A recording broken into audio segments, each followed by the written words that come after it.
Hey, what's up mga kasiyo? For today's video po mga kasiyo ay mag-repack po tayo ng sabon po mga kasiyo. Kasi natapos na po ang curing period sa sabon na ito mga kasiyo.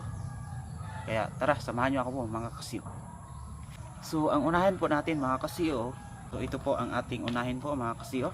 Tinatawag ko po itong puto kawaso po mga kasiyo. Meaning, pinaghalo ko po yung potatoes, tomatoes, carrots, and watermelon po mga kasiyo. As of now po mga kasiyo, dito natin ilagay dahil naman ito ibinta ko. Kasi sample po ito mga kasiyo. Sample pa naman ito mga kasiyo. Ayan po. Ayan ang ating sabon. Ang kagandahan po ng ating sabon po mga kasiyo ay matigas na po ang ating sabon. Ayan po. Ayan. So ito po, ang kapiraso nito mga kasiyo ay ginamit na namin po mga kasiyo. Ayan. Ayan po. As of now po mga kasiyo, hindi muna tayo magbinta mga kasiyo. Kasi tingnan muna natin, obserbaran muna natin mga kasiyo. Po, ang aking sabon, Bak Mama Soap mga kasiyo. Ayan. Ayan po.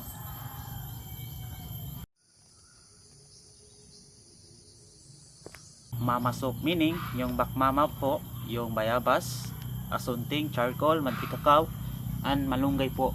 Pinaghalo ko po sila mga kasiyo. Kaya tinatawag ko itong Bak Mama Soap. Abangan nyo na lang po mga kasiyo ang bagong version ng Lira Soap. Muling susugal tayo nito mga kasiyo.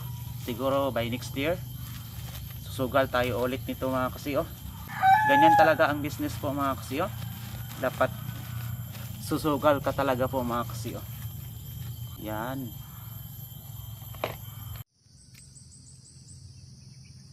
Next po natin mga kasiyo ay tinatawag ko po itong Kapakoto Soap.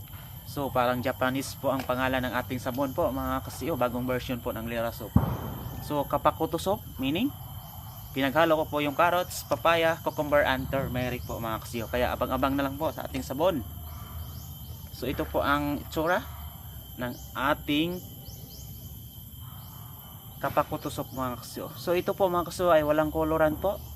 Wala ang koloran po mga kasiyo. Yan. Ito po ang Kapakoto Soap mga kasiyo. Pinaghalong carrots, papaya, cucumber, and turmeric po mga kasiyo. Abangan nyo lang po mga kasiyo. Ito na po ang aking gamit ngayon. Yan po. Ngayon naman mga kasiyo ay proceed tayo sa Kapakoto Soap. So meaning yung Kapakoto Soap linagyan ko ng koloran po mga kasiyo. Ito po ang itsura kapag may koloran. Yan. Ang kapiraso nito mga kasiyo ay ginamit na namin. Yun no? Ang tigas na po mga kasiyo ng ating sabon. Abangan nyo po. Mabango. Sarap kainin. Alam niyo ba mga kasiyo, bakit ako pumasok sa content creator? Dahil dito mga kasiyo, para ma-practice po natin mga kasiyo kung paano magsalita sa social media po mga kasiyo. So ito po ang itsura kapag may koloran po mga kasiyo. Ayan, ang ganda talaga. Yan po, abang-abang po mga kasiyo.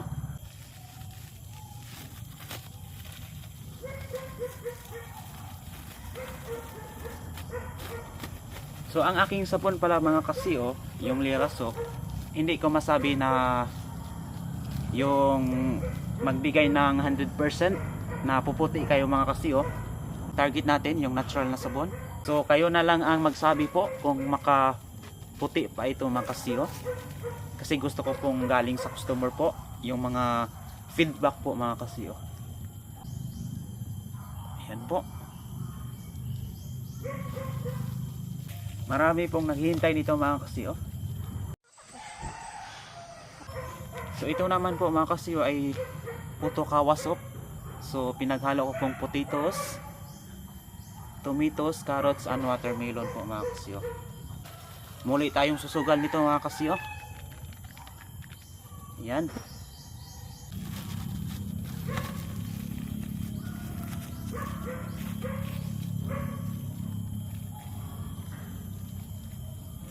Yan.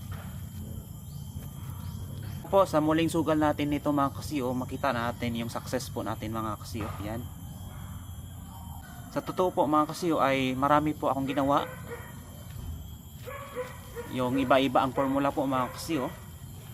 Pero dito ako na-amaze po mga kasiyo.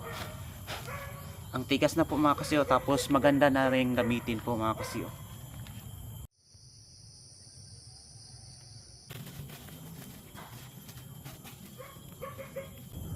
Yan po ang ating sabon. Yan oh. Ang ganda na tingnan.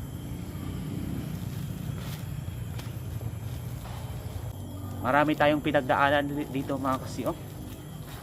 Maraming pirang nawala po mga kasiyo dahil dito po mga kasiyo. Kaya ilaban natin ulit. Susugal tayo ulit mga kasiyo. So ayan po mga kasiyo, natapos na po. 5 variant lang po ito mga kasiyo. Thank you for watching po mga kasiyo. Abangan nyo na lang po ang ating sabon, ang bagong version po ng Lera Soap. Muling susugal tayo mga kasiyo. Laban lang ang patuloy. Huwag tayong mawala ng pag-asa po mga kasiyo. I know mararating din natin ang totoong success po. God bless sa inyong lahat. Maraming salamat po sa panonood sa video na ito mga kasiyo.